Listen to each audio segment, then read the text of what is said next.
नमस्कार. आज आपण शिकणार आहे मराठी व्याकरण. मराठी व्याकरणात आज आपण लिंग शिकणार आहे. तर लिंग यालाच इंग्रजीमध्ये जेंडर असे म्हणतात. तर लिंग म्हणजे काय?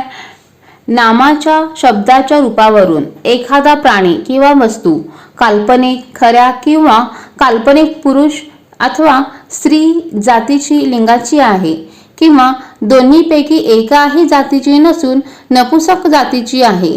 हे ज्या नामावरून किंवा शब्दावरून कळते त्या शब्दाला लिंग असे म्हणतात. लिंग ही 3 प्रकारची आहेत. एक आहे पुल्लिंग, दुसरा आहे स्त्रीलिंग आणि तिसरा आहे नपुंसकलिंग. तर पहिला प्रकार आहे पुल्लिंग. पुल्लिंग म्हणजेच काय? प्राणीवाचक नामातील पुरुष किंवा नर जातीचा बोध करून देणाऱ्या शब्दाला पुल्लिंग असे म्हणतात.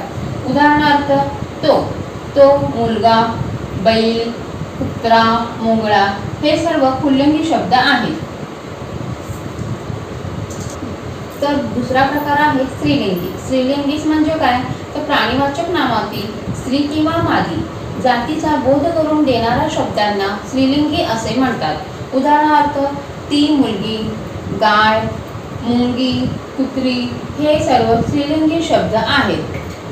तर पुढचा आहे नपुंसकलिंग. नपुंसकलिंग म्हणजेच काय?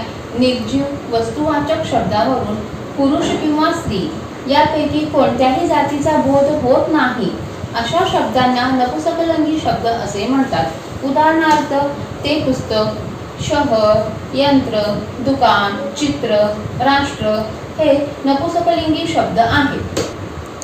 शब्दाच्या आधी तो, ती किंवा ते हे सर्वनामे लावून वाचन केल्याने त्या शब्दाचे लिंग सहज समजते. तर प्रश्न असा आहे, खालील शब्दांना तो, ती, ते शब्द लावून त्यांचे लिंग ओळखा.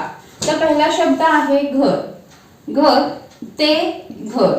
म्हणूनच हे शब्द आहे नपुंसकलिंग.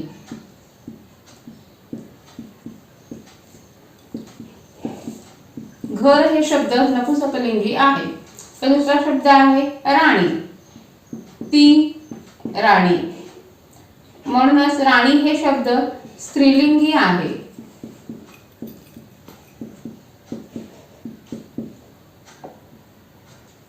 पुढचा शब्द आहे दादा. तो, दादा.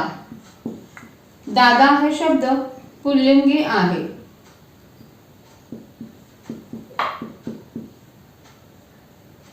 काही शब्द लिहिलेले आहेत. पुल्लिंगी शब्द आणि स्त्रीलिंगी शब्द लिहिलेले आहेत. तर पहिला शब्द असा आहे बाबा. बाबा या पुल्लिंगी शब्दाचा स्त्रीलिंगी शब्द हे आई आहे. देव, देवी. घोडा, घोडी. चिमणा, चिमणी. श्रीमान, श्रीमती.